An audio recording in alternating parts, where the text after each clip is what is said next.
ایک پاکیزہ معاشرہ اسی وقت وجود میں آ سکتا ہے جب خاندانی نظام مضبوط ہو، اور خاندانی نظام کی مضبوطی کا انحصار شوہر اور بیوی کے باہمی تعلقات پر ہوتا ہے۔ دونوں کے درمیان جب تک باہم موافقت نہ ہو، دونوں ایک دوسرے کے حقوق کا خیال نہ رکھیں، اس وقت تک خاندان کے اندر خوشی، راحت، سکون پیدا نہیں ہو سکتا۔ تو آئیے ہم دیکھتے ہیں کہ اسلام شوہر اور بیوی کو ایک دوسرے کے حقوق کی ادائیگی کے لیے کیا حکم دیتا ہے۔ سب سے پہلے شوہر کی ذمہ داریوں پہ بات کریں گے اور عورت کے حقوق پر۔ قرآن پاک میں اللہ سبحانہ و تعالیٰ نے شوہر اور بیوی دونوں کو ایک دوسرے کا لباس بتایا ہے۔ ارشاد باری تعالیٰ ہے، ہن لباس لکم وانتم لباس لہن، وہ تمہارا لباس ہیں اور تم ان کا لباس ہو۔ اور لباس انسان کے لیے حفاظت، زیب و زینت اور سکون کا باعث ہوتا ہے۔ انسان اپنے لباس سے پہچانا جاتا ہے، انسان اپنے لباس کی کیئر کرتا ہے، اس کی حفاظت کرتا ہے، نگہداشت کرتا ہے، اس کے بارے میں کانشیس ہوتا ہے، اس سے غافل نہیں ہوتا، کیونکہ وہ اس کی شخصیت کو خوبصورت بناتا ہے، اور اگر لباس اچھا نہیں تو شخصیت داغدار ہو جاتی ہے۔ تو جس طرح لباس اور جسم کا باہم تعلق ہے، ایک مضبوط تعلق، قریبی تعلق، اسی طرح شوہر اور بیوی کا بھی باہم ایک مضبوط قریبی تعلق ہوتا ہے۔ اس لیے دونوں جب تک ایک دوسرے کے حقوق ادا نہ کریں، دونوں ایک دوسرے کا خیال نہ رکھیں، تو کوئی بھی خوشگوار خاندان جنم نہیں لے سکتا۔ تو آئیے دیکھتے ہیں کہ اس سلسلے میں اسلام کی تعلیمات کیا ہیں۔ سب سے پہلے شوہر کو یہ تلقین کی گئی کہ وہ بیوی کے ساتھ اچھا سلوک کرے۔ قرآن پاک میں اللہ تعالیٰ فرماتے ہیں، وَعَاشِرُوهُنَّ بِالْمَعْرُوفِ، اور ان عورتوں کے ساتھ معروف طریقے سے، بھلے طریقے سے زندگی بسر کرو۔ حجۃ الوداع کے موقع پر نبی صلی اللہ علیہ وسلم نے مردوں کو تلقین کرتے ہوئے فرمایا، لوگو سنو، عورتوں کے ساتھ اچھے سلوک سے پیش آؤ، کیونکہ وہ تمہارے پاس قیدیوں کی طرح ہیں۔ تمہیں ان کے ساتھ سختی کرنے کا کوئی حق نہیں، سوائے اس صورت کے جب ان کی طرف سے کھلی ہوئی نافرمانی سامنے آئے۔ اسی طرح آپ نے اپنے اس خطبے میں یہ بھی فرمایا کہ دیکھو سنو، تمہارے کچھ حقوق تمہاری بیویوں پر ہیں، اور تمہاری بیویوں کے کچھ حقوق تم پر ہیں۔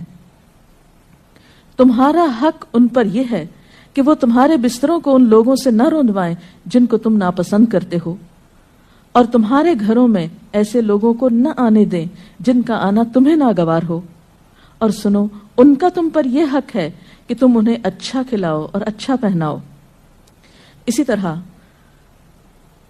اسلام شوہر کو یہ حکم بھی دیتا ہے کہ وہ بیوی کے ساتھ خوشگمان رہے۔ اور اگر دیکھا جائے تو انسانی گمان اور انسانی سوچ انسان کے عمل کی بنیاد بنتی۔ آپ کسی کے ساتھ بھی اچھا سلوک اسی وقت کر سکتے ہیں جب آپ اس کے بارے میں حسن ظن رکھتے ہوں، اس کے بارے میں اچھی سوچ رکھتے ہوں، اس کے لیے برا نہ چاہتے ہوں۔ اسی لیے ہم دیکھتے ہیں کہ قرآن پاک میں اللہ سبحانہ و تعالیٰ تلقین فرماتے ہیں کہ فَإِن كَرِهْتُمُوهُنَّ فَعَسَىٰ أَن تَكْرَهُوا شَيْئًا وَيَجْعَلَ اللَّهُ فِيهِ خَيْرًا كَثِيرًا، کہ اگر وہ تمہیں کسی وجہ سے ناپسند بھی ہوں تو ہو سکتا ہے کہ ایک چیز تمہیں پسند نہ ہو، مگر اللہ تعالیٰ نے اسی میں تمہارے لیے بہت کچھ بھلائی بنا رکھی ہو۔ اس مفہوم کو آپ صلی اللہ علیہ وسلم نے ایک حدیث میں یوں بیان کیا ہے کہ کوئی مومن اپنی مومنہ بیوی سے نفرت نہ کرے۔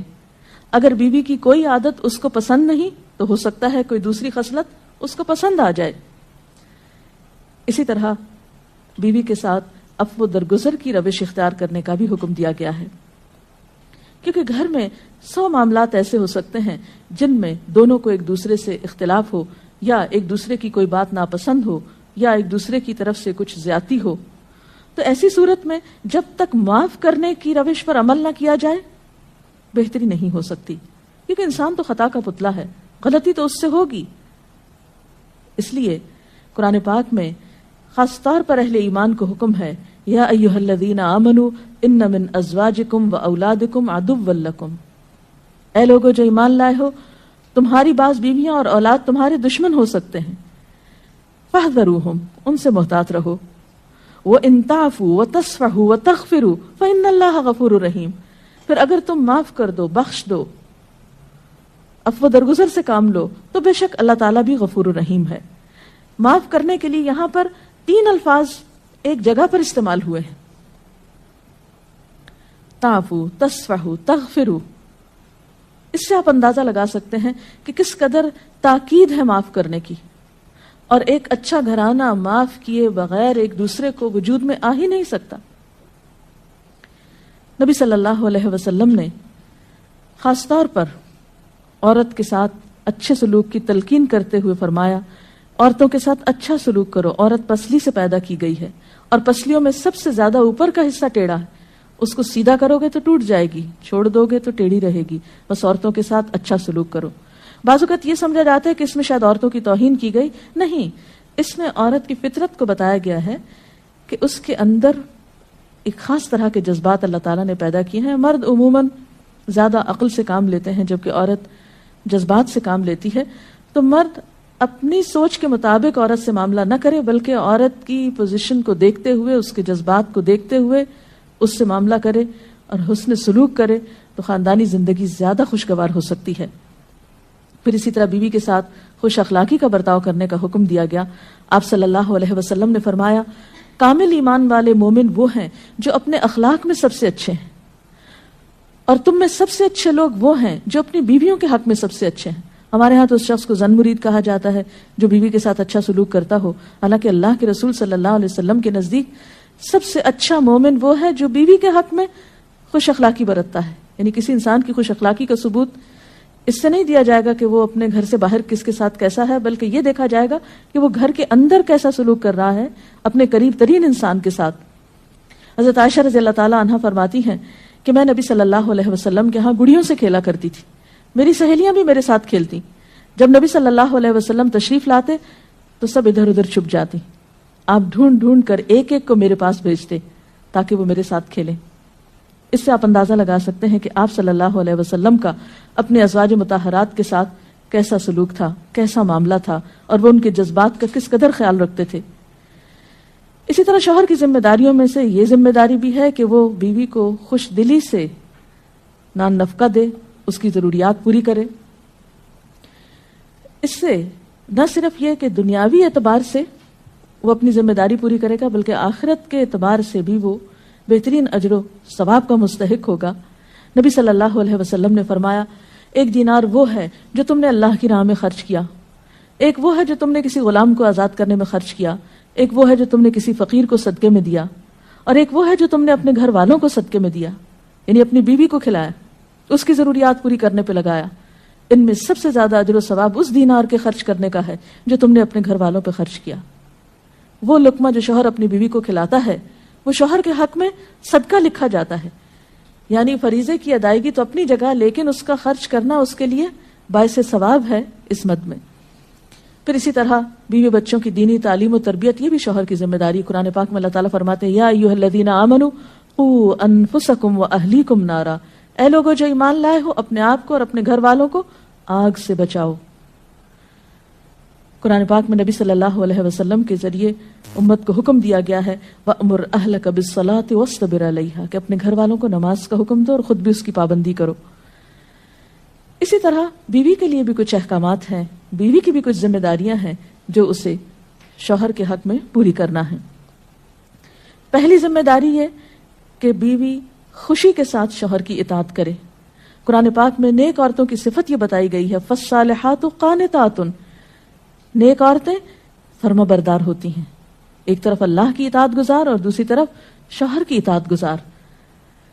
شوہر کی اطاعت کے بارے میں ایک حدیث میں آتا ہے، آپ صلی اللہ علیہ وسلم نے فرمایا، 2 قسم کے لوگ ایسے ہیں کہ جن کی نمازیں ان کے سروں سے اوپر نہیں جاتی، ایک وہ غلام جو اپنے آقا سے بھاگ جائے جب تک کہ واپس نہ آئے، اور دوسرے وہ بیوی جو اپنے شوہر کی نافرمانی کرے جب تک کہ نافرمانی سے باز نہ آ جائے۔ یہاں تک حکم ہے کہ بیوی شوہر کے معاملے میں کسی دوسرے کی بات نہ مانے، یعنی شادی کے بعد ایک عورت جب شوہر کے گھر چلی جاتی ہے تو پھر شوہر کا حق سب سے بڑا ہو جاتا ہے. بعض اوقات ہمارے معاشرے میں ایک طرف شوہر کچھ کہتا ہے, دوسری طرف والدین کچھ کہتے ہیں, تیسری طرف کسی اور کا مشورہ کچھ ہوتا ہے, عورت بیچاری بیچ میں پھنس جاتی ہے. ایسے موقع پر عورت کے لیے کیا لازم ہے, اس کی پرائرٹی کیا ہوگی کہ وہ اپنے شوہر کی بات مانے. عورت کی دوسری بڑی ذمہ داری اپنی آبرو اور عزت و عصمت کی حفاظت ہے. عورت کوئی ایسا کام نہ کرے جس سے اس کی عفت و عصمت پر کچھ حرف آئے. ازدواجی زندگی کی خوشی کا راز باہم ایک دوسرے پر اعتماد ہے. اگر کوئی بھی ایسا کام عورت کرتی ہے جس سے شوہر کے دل میں شک ہو جاتا ہے, اعتماد ختم ہو جاتا ہے, تو اس سے ازدواجی زندگی کی خوشیاں ختم ہو جاتی. یہ اعتماد بے حد ضروری ہے, اور اس کے لیے اپنی عزت عصمت کی خصوصی حفاظت. نبی صلی اللہ علیہ وسلم نے فرمایا, عورت جب 5 وقت کی نماز پڑھے, اپنی آبرو کی حفاظت کرے, اپنے شوہر کی فرما بردار رہے, تو وہ جنت کے جس دروازے سے چاہے داخل ہو جائے. اسی لیے شوہر کی اجازت اور مرضی کے بغیر گھر سے بھی نہیں نکلنا چاہیے. حضرت معاذ بن جبل کہتے ہیں کہ نبی صلی اللہ علیہ وسلم نے فرمایا, خدا پر ایمان رکھنے والی عورت کے لیے جائز نہیں کہ وہ اپنے شوہر کے گھر میں کسی ایسے کو آنے دے جس کا آنا شوہر کو پسند نہ ہو, اور ویسی صورت میں گھر سے نکلے جب اس کا نکلنا شوہر کو پسند نہ ہو. اطاعت کے علاوہ شوہر کو خوش رکھنا یہ بھی بے حد ضروری ہے. نبی صلی اللہ علیہ وسلم نے فرمایا, جس عورت نے اس حال میں انتقال کیا کہ اس کا شوہر اس سے خوش تھا تو وہ جنت میں داخل ہوگی. اور عموماً کسی کی خوشی کے لیے انسان اپنے جذبات کی قربانی دیتا ہے, بعض اوقات اپنی سوچ کی قربانی دیتا ہے, بعض اوقات اپنے کسی اور راحت و آرام کی قربانی دیتا ہے. تو ایک عورت جب اپنے شوہر کو خوش کرتی ہے تو جواباً اس کے لیے خوشی پلٹتی ہے. اس لیے گھریلو زندگی کی خوشی کا انحصار اسی بات پر ہے کہ دونوں ایک دوسرے کے لیے قربانی کے جذبات رکھتے ہوں, ایک دوسرے کے لیے رحمت اور ایک دوسرے کے لیے مودت کا ذریعہ ہوں. جیسا کہ قرآن پاک میں شادی کا مقصد یہ بتایا گیا کہ دونوں کے درمیان باہم مودت اور رحمت کے جذبات ہوں, ایک دوسرے کے لیے سکون کا باعث ہوں, تاکہ انسانی زندگی بہترین طریقے پر رواں دواں رہے. اسی طرح شوہر سے محبت کا اظہار کرنا, اس کے ساتھ وفادار رہنا, اس کا احسان ماننا, یہ بھی بے حد ضروری ہے. حضرت اسماء کہتی ہیں کہ ایک بار نبی صلی اللہ علیہ وسلم میرے پاس سے گزرے, میں اپنی سہیلیوں کے ساتھ تھی. آپ نے ہمیں سلام کیا اور ارشاد فرمایا, تم پر جن کا احسان ہے ان کی ناشکری سے بچو. تم میں سے ایک اپنے ماں باپ کے گھر کافی دنوں تک بن بیاہی بیٹھی رہتی ہے, پھر اللہ تعالیٰ اس کو شوہر عطا کرتا ہے, اولاد دیتا ہے, اور ان سارے احسانات کے باوجود اگر کبھی کسی بات پہ شوہر سے ناراض ہوتی ہے تو کہہ اٹھتی ہے, میں نے تو کبھی تمہاری طرف سے کوئی بھلائی دیکھی ہی نہیں. تو یہ جملہ ناشکری کا جملہ ہے جو عورت کو نہیں بولنا چاہیے. قیامت کے دن اللہ تعالیٰ اس عورت کی طرف نظر رحمت اٹھا کر نہیں دیکھے گا جو شوہر کی ناشکری ہوگی. اور آخری بات یہ کہ عورت کے اوپر لازم ہے کہ وہ اپنے گھر بار, مال و اسباب اور اپنی ذمہ داریوں میں شوہر کی مددگار رہے, شوہر کی وفادار رہے. آپ صلی اللہ علیہ وسلم نے فرمایا, قریش کی عورتیں کتنی اچھی عورتیں ہیں جو بچوں پہ بہت مہربان اور شوہر کے گھر بار کی حفاظت کرنے والی ہیں. آپ صلی اللہ علیہ وسلم نے ایک اچھی عورت کی خوبیاں بیان کرتے ہوئے فرمایا, مومن کے لیے خوف خدا کے بعد سب سے مفید اور باعث خیر نعمت نیک بیوی ہے. اور نیک بیوی کون؟ جب وہ شوہر اسے کسی کام کے لیے کہے تو خوشی سے کر دے, جب اس پہ نگاہ ڈالے تو اسے خوش کر دے, جب اس کے بھروسے پہ قسم کھائے تو وہ اس کی قسم پوری کر دے, جب وہ کہیں چلا جائے تو اس کے پیچھے اپنی عزت و آبرو کی حفاظت کرے, اور شوہر کے مال و اسباب کی اور ان سب چیزوں کی نگرانی میں شوہر کی خیرخواہ اور وفادار رہے, اور اس کے ساتھ ساتھ اپنی صفائی, زیبائش اور سلیقہ مندی کا بھی ثبوت دے. اس سلسلے میں اگر آپ کے ذہن میں مزید کچھ سوالات ہوں تو آپ کر سکتے ہیں. اگر والدین اور شوہر دونوں میں سے کسی ایک کی بات ماننے کا جیسے وقت ہو تو پھر کس کی بات پہلے مانی چاہیے؟ شادی کے بعد شوہر کی بات ماننا زیادہ ضروری ہے بنسبت کسی اور کے, کیونکہ واضح طور پر آتا ہے کہ عورت شوہر کے معاملے میں کسی دوسرے کی بات نہ مانے. اگر شوہر کوئی ایسا حکم دے جو کہ شریعت کے خلاف ہو تو کیا اس کا حکم ماننا چاہیے؟ شریعت دین کے خلاف. یہ تو ایک اصول ہے, لا طاعۃ لمخلوق فی معصیۃ الخالق, کہ کسی مخلوق کی یعنی کسی انسان کی اطاعت جائز ہی نہیں جہاں اللہ کی نافرمانی ہو رہی ہو. یہ تو ایک واضح اور طے شدہ بات ہے. اس لیے جہاں اطاعت کی بات ہوگی وہ معروف میں ہوگی, نیکی اور بھلائی کے کاموں میں ہوگی, شر میں اور برائی میں نہیں ہوگی. اگر کسی کا شوہر ناراض انتقال اس کا انتقال ہو جائے، وہ ناراض ہو اس کا انتقال ہو جائے، ایسی بیوی کیا کرے؟ بعد میں شوہر کے لیے دعا مغفرت کرے، اس کی طرف سے صدقہ خیرات کرے، تو انشاءاللہ اللہ تعالیٰ معاف کرنے والا ہے. ڈاکٹر صاحبہ، اگر ایک پارٹنر اپنے حقوق اپنے فرائض پورے کرتا ہے لیکن دوسرا جو ہے وہ نہیں کر رہا، تو اس صورت میں پھر کیا رویہ ہونا چاہیے؟ اس میں یہ ہے کہ حسن سلوک کے ساتھ دوسرے شخص کو توجہ دلانی چاہیے کہ وہ اپنے حقوق پورے کرے، کیونکہ تالی دونوں ہاتھوں سے بجتی ہے. ایک شخص کب تک اچھا سلوک کر سکتا ہے اگر دوسری طرف سے اچھا سلوک نہ ہو؟ لیکن یہ یاد رکھیے کہ انسان بد اخلاقی کے ساتھ نہ کسی کا دل جیت سکتا ہے، زور زبردستی کے ساتھ کسی سے اپنے حقوق نہیں منوا سکتا. وقتی طور پہ ہو سکتا ہے کہ پریشرائز ہو جائے، لیکن کسی کے دل میں اپنی جگہ نفرت یا سختی سے نہیں بنائی جا سکتی، محبت کے ساتھ ہی بنتی ہے. اس لیے صبر سے کام لینا چاہیے، اس معاملے میں جلد بازی نہیں کرنی چاہیے، اور دوسرے کو اپنے اخلاق کے ساتھ درست کرنے کی کوشش کرنی چاہیے، کیونکہ شوہر اور بیوی کا باہم تعلق جو ہے وہ بنیادی طور پر ہے ہی محبت کا تعلق. اگر شوہر دینی تعلیم کو اہمیت نہیں دیتا لیکن بیوی اسے حاصل کرنا چاہتی ہے، تو ایسے میں بیوی کو کیا کرنا چاہیے؟ اب دیکھیے کہ دین کی تعلیم تو یہی ہے کہ طلب العلم فریضۃ علی کل مسلم، علم حاصل کرنا ہر مسلمان پر فرض ہے. اس میں جیسے مرد کا حق ہے علم حاصل کرنے کا، ایسا ہی عورت کا بھی حق ہے، کیونکہ علم کے بغیر تو زندگی اندھیر ہے. نہ انسان دنیا میں صحیح طور پر زندگی بسر کرتا ہے، اور آخرت میں بھی وہ کیسے حساب کتاب دے سکتا ہے جب اس کو پتہ ہی نہیں کہ اس کی ذمہ داریاں کیا ہیں، اسے کیا کرنا چاہیے اور کیا نہیں کرنا چاہیے. تو اس لیے اسلام نے ایسے معاملے میں عورت کو حق دیا ہے کہ وہ اپنا حق لے سکتی ہے، یعنی اگر شوہر نہیں بھی راضی تو وہ دینی علم حاصل کر سکتی ہے جس پر اس کی دنیا اور آخرت کی فلاح کا انحصار ہے. اگر شوہر دوسری شادی کرنا چاہے اور اپنی پہلی بیوی سے اجازت لینا کیا اس پہ فرض ہے؟ نہیں، فرض نہیں. السلام علیکم میڈم جو سنان نفقے کا ذکر کیا نا کہ ذمہ داری شوہر پہ ہے، تو وہ جی ہاں. کس حد تک ذمہ دار ہے، مطلب کہاں تک دے سکتا ہے؟ کوئی لمٹ ہے اس کی کہ اتنا کماتا ہے تو اتنا دے سکتا ہے؟ نہیں، اصل میں اس میں کوئی حساب کتاب تو نہیں کیا گیا، ہر ایک کو اس کی حیثیت کے مطابق دینا ہوتا ہے. جو وسعت والا ہے وہ زیادہ خرچ کرے گا، جو کم حیثیت والا ہے وہ اپنی حیثیت کے مطابق کرے گا.